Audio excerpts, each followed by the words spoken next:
할렐루야, 홍성필 목사입니다. 한 주 동안 잘 지내셨어요? 오늘 여러분과 함께 은혜 나누실 말씀 먼저 보도록 하겠습니다. 은혜 나누실 말씀 마태복음 12장 7절 말씀입니다. 마태복음 12장 7절 제가 봉독해 드리겠습니다. 나는 자비를 원하고 제사를 원하지 아니하노라 하신 뜻을 너희가 알았더라면 무죄한 자를 정죄하지 아니하였으리라. 아멘. 할렐루야, 하나님을 사랑하시면 아멘 하시기 바랍니다. 아멘. 지난 9월 7일부터 14일까지 한 일주일 동안의 한국 방문을 무사히 마치고 이렇게 다시 돌아올 수가 있었습니다. 그리고 예정했던 일들도요, 모두 잘 된 것 같아서 매우 다행스럽게 생각합니다. 이 모두가 우리 앞길을 인도해 주신 주님 덕분이고, 그리고 무엇보다 기도해 주신 여러분 덕분이라고 생각하고요. 정말로 큰 감사의 말씀을 전합니다. 그렇다고 모든 것이 다 마무리된 것은 아니고요. 이제부터 또 내년까지 여러 일들이 예정되어 있습니다만은요. 계속해서 기도를 좀 당부드립니다. 오늘 저는 여러분과 함께 인애와 자비라는 말씀으로 은혜를 나누고자 합니다. 제가 한국에 가기 전부터 한국 뉴스를 보니까는요, 참 여러 소식이 들어옵니다. 하지만 그 중에서 안타까운 것이 무엇인가 하면은요, 이 여중생 폭행 사건이었습니다. 부산에서 여고생 4명이 여중생 1명을 피투성이가 되도록 아주 집단 폭행을 했다는 것입니다. 언론에 보도된 사진들은요, 모자이크 처리가 된 것이었습니다만 그 모습만 보더라도 그 얼마나 처참한 폭행이었는지를 충분히 가늠하고도 남음이 있었습니다. 우리 한번 생각해 보셨으면 합니다. 지금 우리가 이웃과의 거리를 보면은요, 예전에 비해서 가까워졌나요? 멀어졌나요?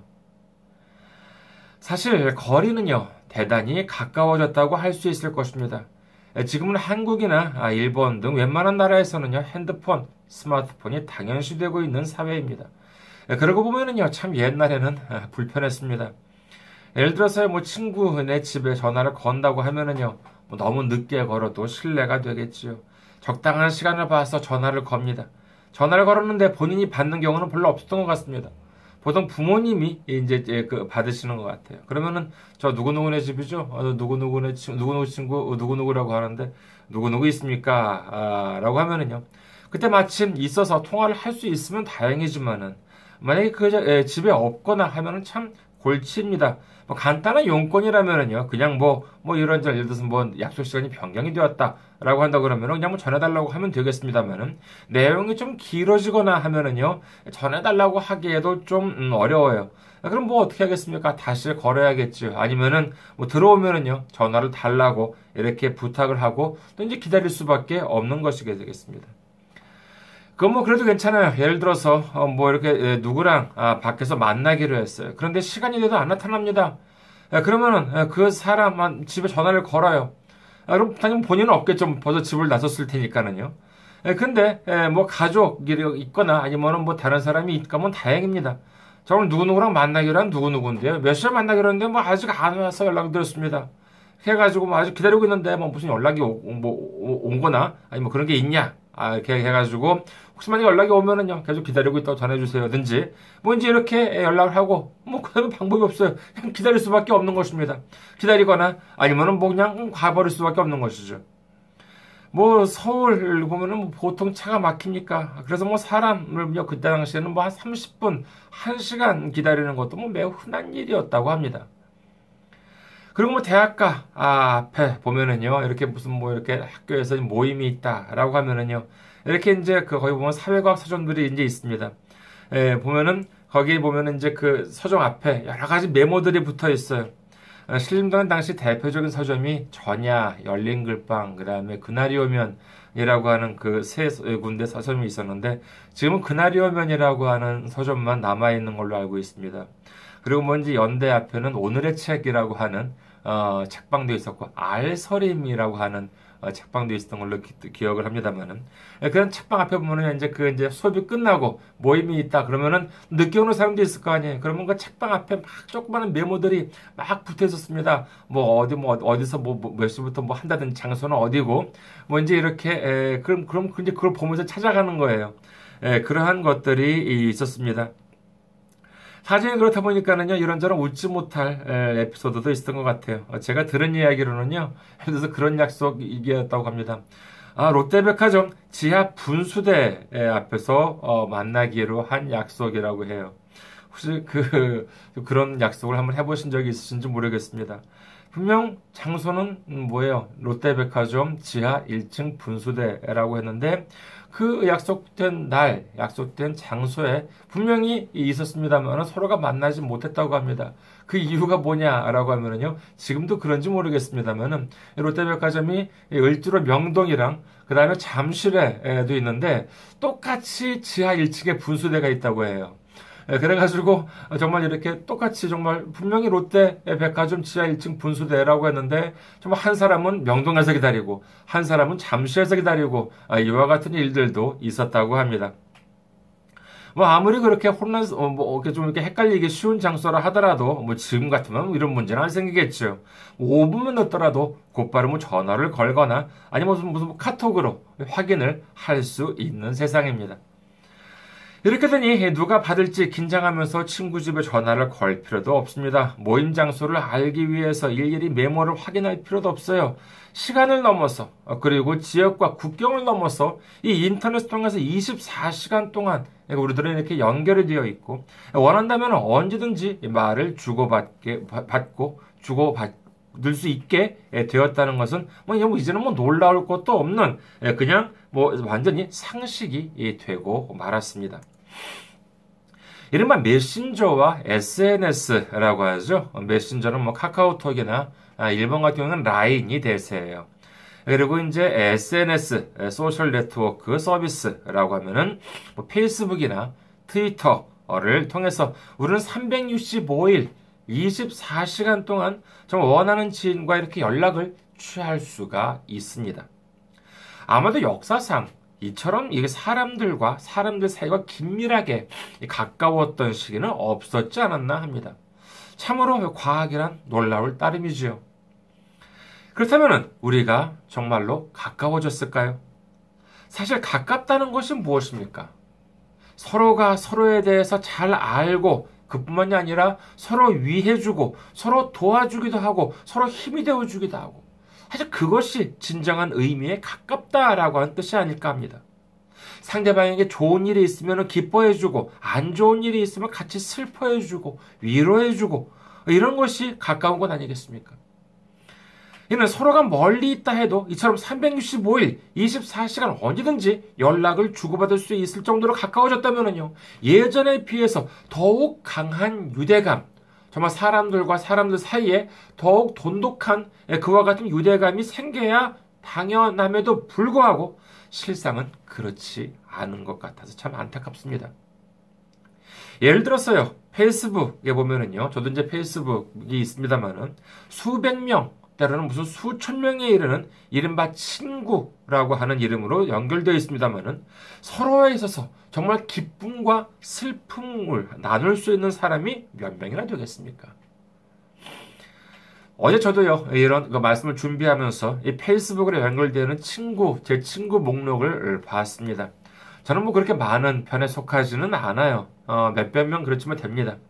그렇지만 그 중에서 진정으로 내 친구, 내 이웃이라고 할 수 있는 사람들은 그리 많지 않다라고 하는 사실을 다시금 느끼게 되었습니다. 이와 같은 거리는요, 개념적인 거리라고 할 수 있겠습니다. 그런 정말 실질적인 그런 거리가 아니라 개념적으로 참 우리들은 많이 가까운 거리에 있지요. 하지만 개념적인 거리만이 아니라 당연히 지리적인 그와 같은 물리적인 거리도 존재합니다. 지리적으로는 아무리 떨어져 있다 하더라도 인터넷을 통해서 언제든지 연결될 수 있는 상황입니다만은 하지만 그렇다면은요. 자, 물리적인 거리, 실질적인 지리적인 거리는 어떨까요?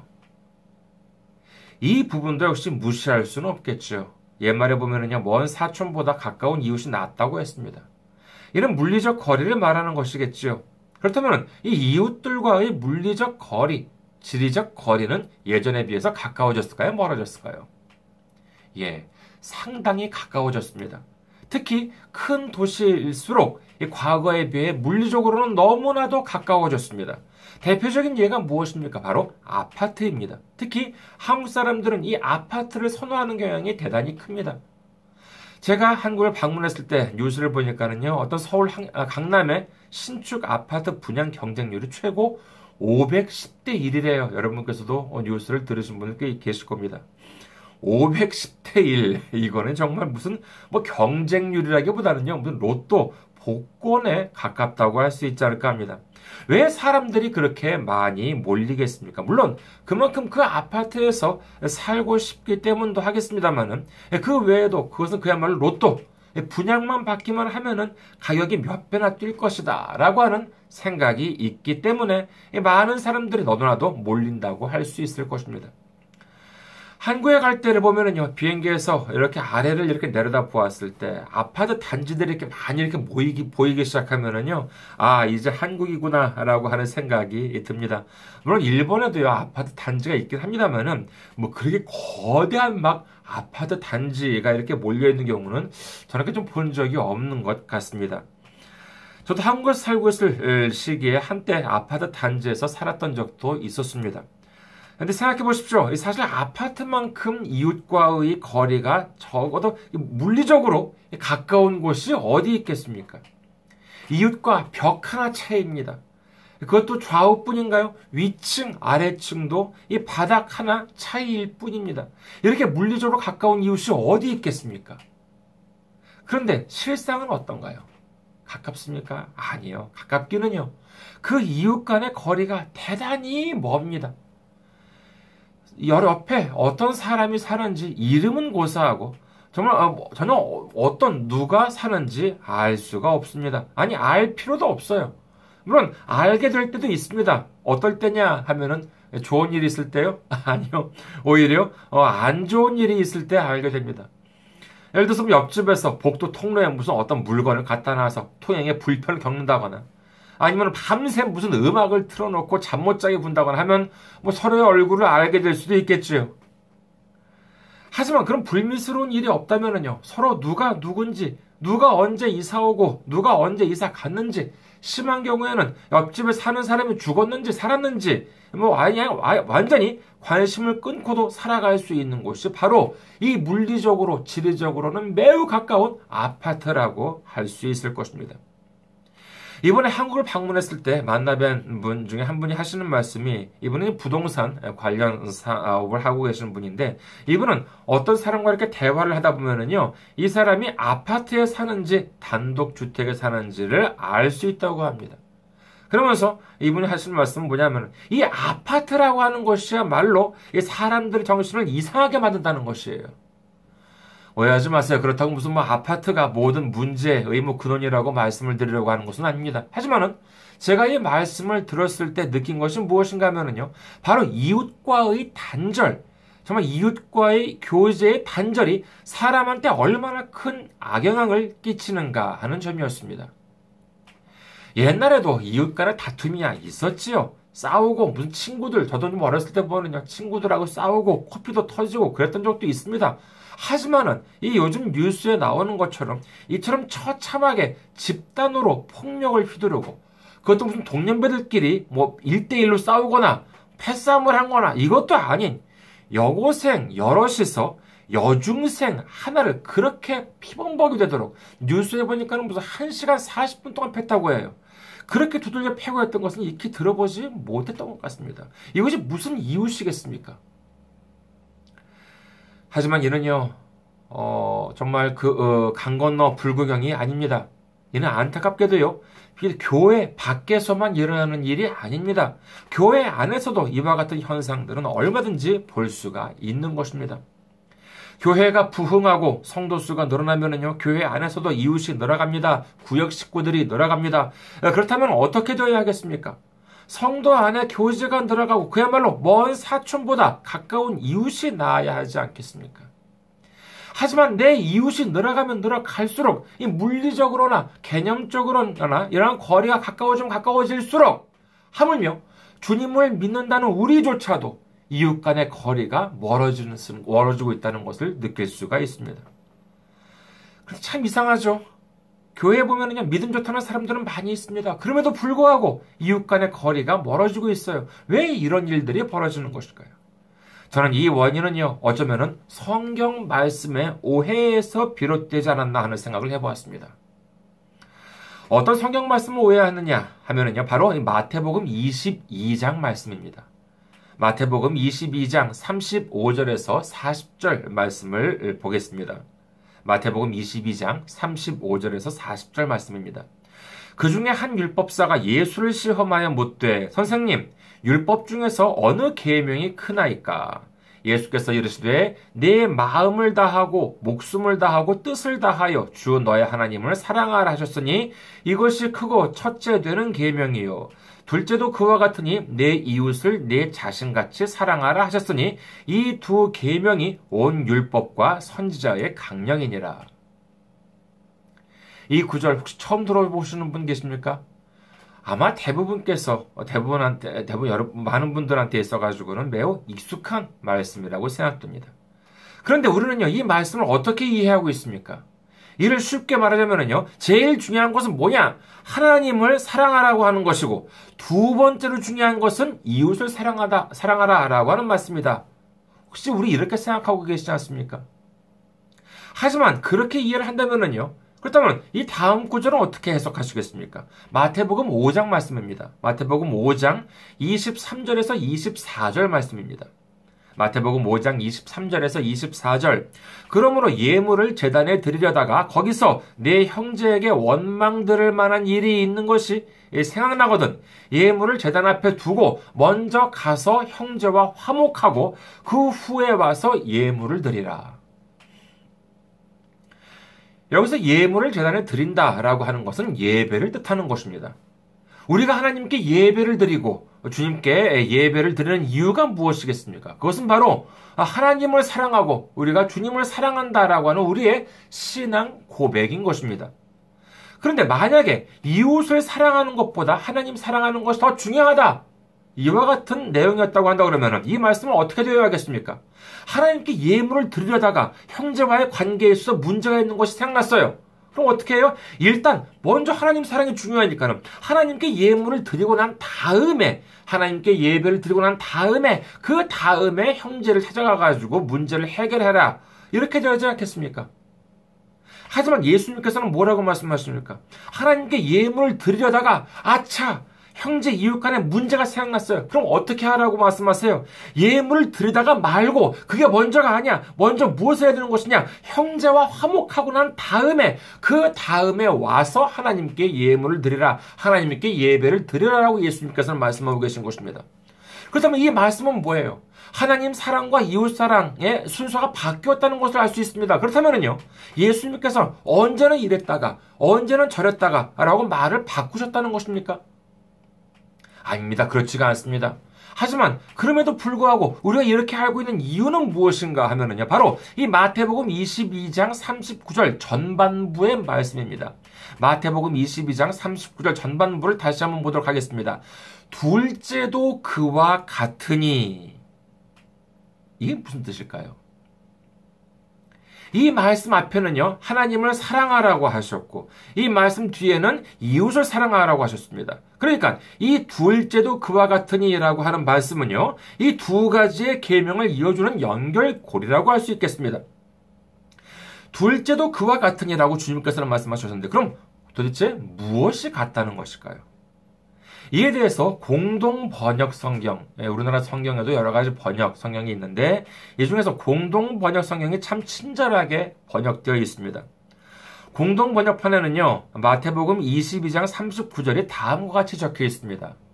내 이웃을 내 몸같이 사랑하여라 한 둘째 계명도 이에 못지않게 중요하다. 즉, 내 이웃을 사랑하라고 하신 이 둘째 계명도 하나님을 사랑하라고 하신 첫째 계명과 마찬가지로 중요하다고 말씀하신 것이었습니다. 그럼에도 불구하고 하나님 사랑은 필수고 무슨 이웃 사랑은 무슨 선택인 것처럼 여기고 있는 것은 아닌지 우리 스스로를 한번 되돌아볼 필요가 있는 것입니다. 이 두 가지 계명이 무엇입니까? 예수님께서는 이 두 계명을 두고요, 온 율법과 선지자의 강령이라고 말씀하셨습니다.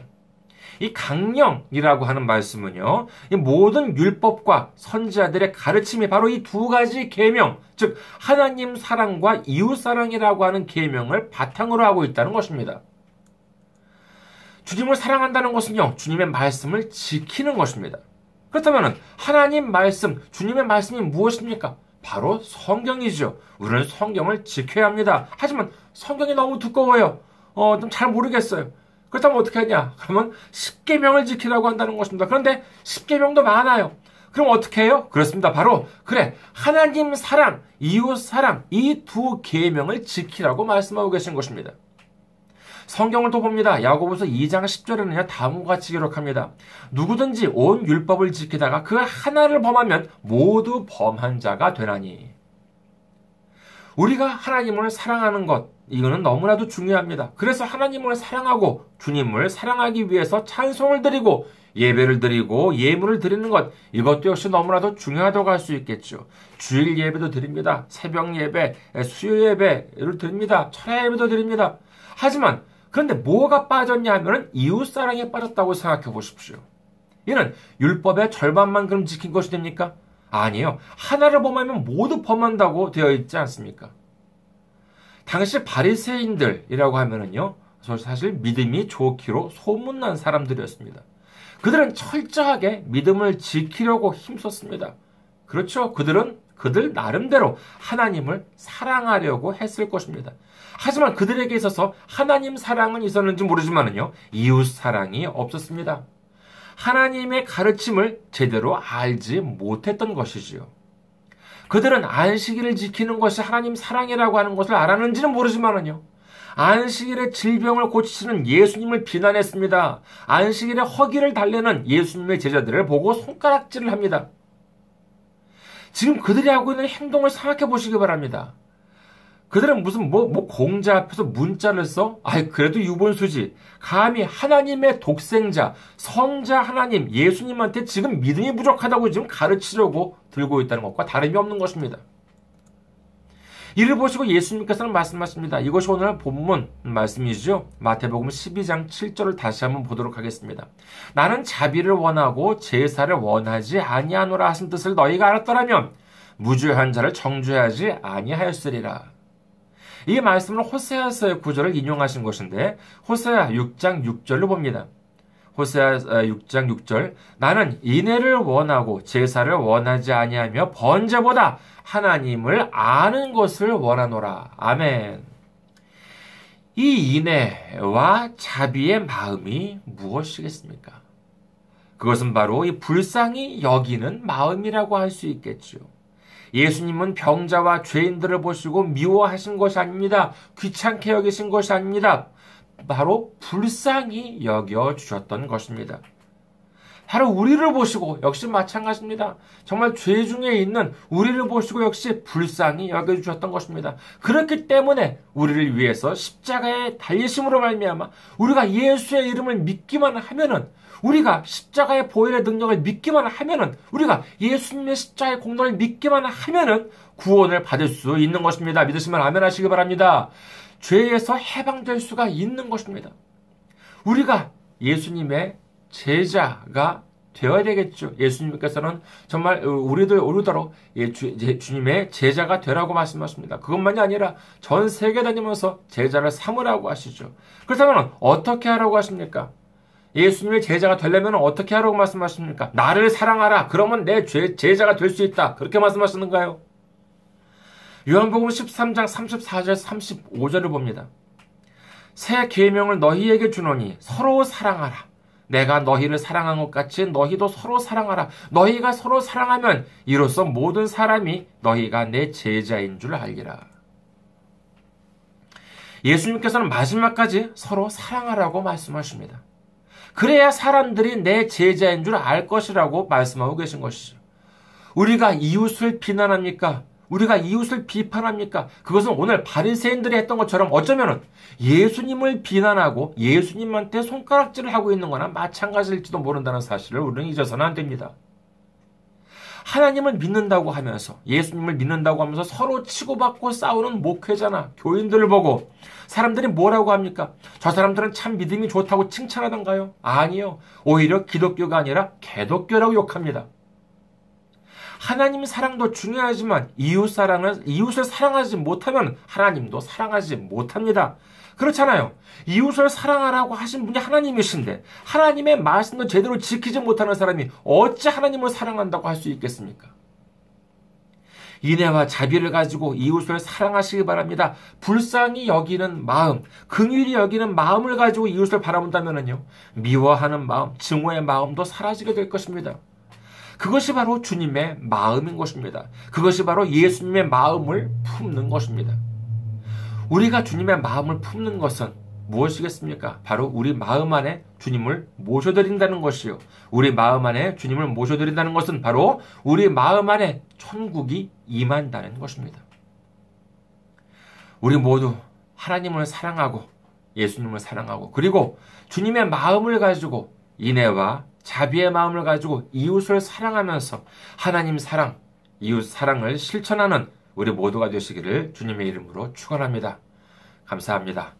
건강하시고 다음 주에 또 뵙도록 하겠습니다.